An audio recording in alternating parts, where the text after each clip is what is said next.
J'avais de forts doutes sur la capacité de ce jeu à me convenir. Et puis j'ai vu les retours de la presse qui l'ont encensé, disons qu'apparemment Nintendo avait encore fait un jeu innovant avec une quantité de bonnes critiques. Je leur fais un post sur X pour savoir si je devais privilégier pour cette fin de mois de mai 007 First Light ou Yoshi and the Mysterious Book et on m'a fortement conseillé Yoshi. Par le passé, on m'avait déjà recommandé des jeux sur X qui se sont révélés être de véritables pépites, alors je me suis lancé avec un peu d'appréhension et effectivement, ce que je redoutais s'est avéré vrai. Alors aujourd'hui dans cette vidéo, je vous donne mon avis sur ce nouveau Yoshi et cela juste après le générique.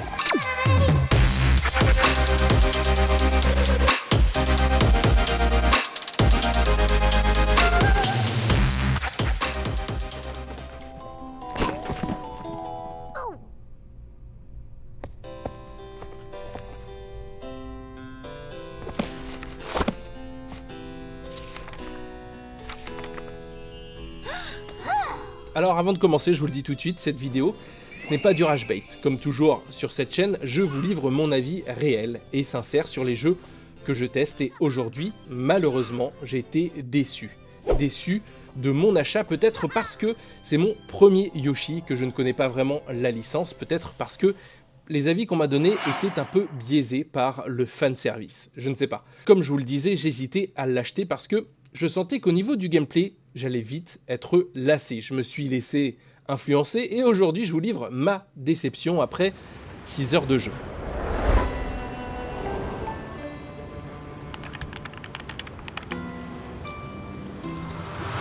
Les premières minutes ne sont pas forcément passionnantes. Niveau plateforme, on sent rapidement que ce n'est pas le cœur du gameplay. Le sel de ce Yoshi, c'est plutôt la découverte. Une page d'histoire s'ouvre sur un premier chapitre qui donne accès à plusieurs créatures à découvrir. Armés de notre loupe, nous allons pouvoir inspecter chaque recoin pour y dénicher des bestioles qui nous mèneront vers leur lieu de villégiature. On découvre la faune et la flore locale, on s'amuse à trouver un petit nom à chaque nouveau spécimen avec quelques jeux de mots finement trouvés. Alors comment on le trouve? On trouve quoi comme nom? On a dit quoi? Tout à l'heure on avait du bubblegum, des trucs comme ça. Des petites bubules.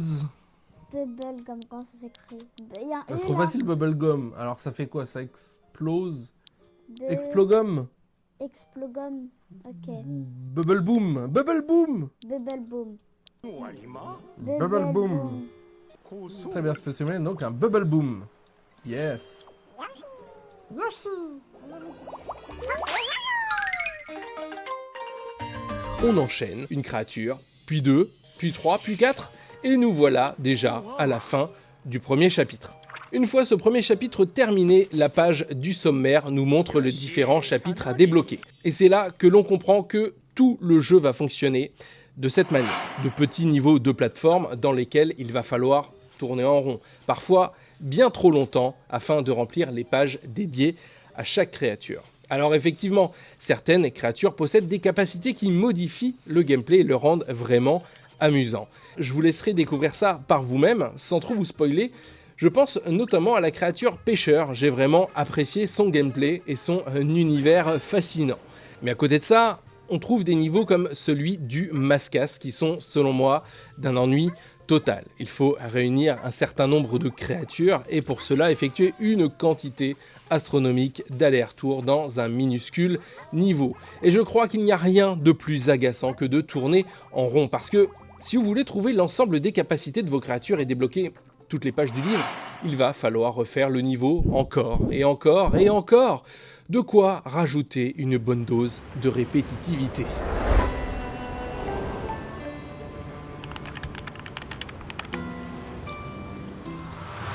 Alors le jeu possède bien sûr un aspect novateur, mais il n'offre pas assez de récompenses pour maintenir l'effet dopamine.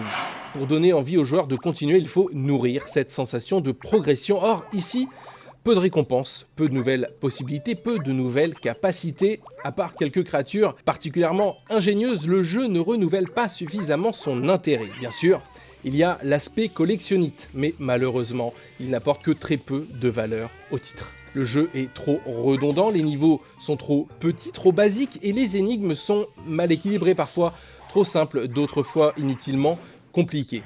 Et même certaines mécaniques ne sont expliquées qu'une seule fois par le livre. Si vous n'avez pas eu le temps de lire l'explication, eh bien c'est tant pis pour vous.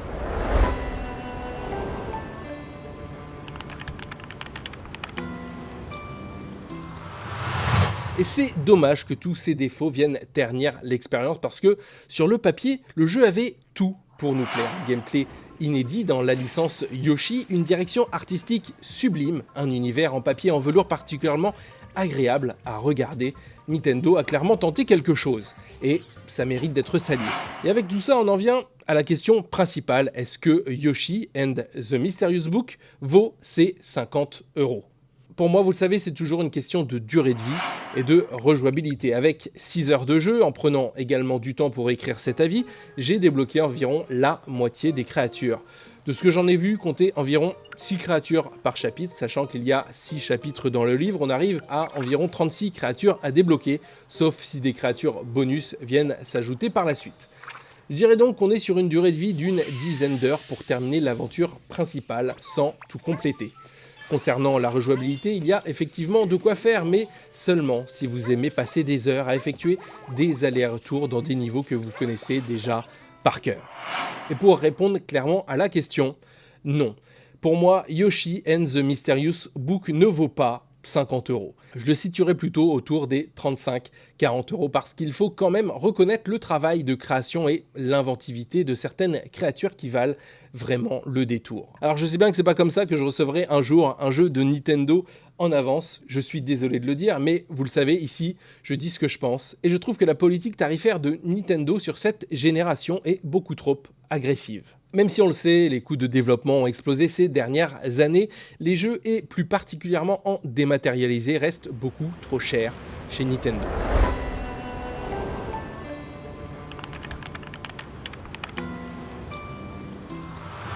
Malgré tout cela, je ne dirais pas que ce nouveau Yoshi est un mauvais jeu. Je salue l'innovation proposée par Nintendo, mais je pense simplement que j'en attendais davantage.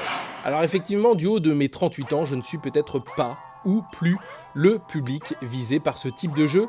Et cela me ramène à une réflexion plus globale sur les exclusivités Switch 2, parce que si j'ai acheté cette console, c'est avant tout pour ses exclus. Et si personnellement, sans mauvais jeu de mots, je me sens un petit peu exclu de cette génération, alors il y a peu de chances que j'achète la suivante.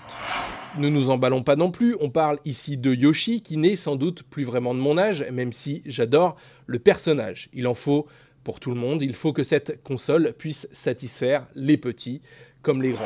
Celui-ci n'était tout simplement pas fait pour moi, mais le prochain, qui sait. Ce qui est sûr, c'est que j'attends Dusk Blood avec impatience, et celui-là devrait davantage être de ma trempe. Enfin, j'espère. Donc si je peux vous donner un conseil, ne lancez pas ce jeu après une grosse journée de travail. Il y a un risque non négligeable de voir votre console vous échapper des mains en pleine partie. Yoshi and the Mysterious Book pourrait presque être prescrit comme somnifère, parce que ça faisait bien longtemps que je ne m'étais pas endormi devant un jeu vidéo. La dernière fois que ça m'est arrivé, c'était devant une cinématique de Metal Gear Solid 4, c'est pour vous dire. Bref, ça c'était pour mon côté un petit peu troll. Je vous remercie donc d'avoir regardé cette vidéo, c'était Rudy, n'hésitez pas à liker, commenter et me dire ce que vous avez pensé de ce jeu. Et si vous appréciez mon contenu, je vous invite à aller voir mes autres vidéos que je vous mets sur le côté et à vous abonner à la chaîne pour ne rien louper. Il est maintenant temps pour moi de m'éclipser parce que j'ai encore un paquet de jeux à découvrir et comme vous le savez, le jeu vidéo n'attend pas. Ciao!